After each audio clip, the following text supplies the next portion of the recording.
Hello' everyone, কি খবৰ? আশা কৰোঁ সকলো ভালে আছে। ৰাতিপুৱা একদম পৰি বনাত লাগি গৈছোঁ।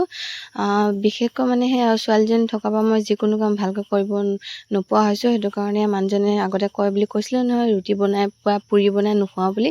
তো এতিয়া ৰাতিপুৱা ধুনীয়াকৈ পুৰি বনোৱাত লাগি গ'লোঁ। মানুহজনক ধুনীয়াকৈ খুৱাই দিওঁ, নহ'লে আকৌ যোৱাৰ পাছত সেইটো ডাইলগকে মাৰি থাকিব নে নহয় বাৰু। তো পূৰা এইফালে বনাই কৰি লৈছোঁ। লোৱাৰ পাছতে আকৌ এইফালে ধুনীয়াকৈ মালৈ শুকান ৰুটি বনালোঁ। মায়ে তেলত দিয়া নাখায় যিহেতু। এইফালে ধুনীয়াকৈ আকৌ লেবেৰা চব্জি অকণো বনাই ল'লোঁ।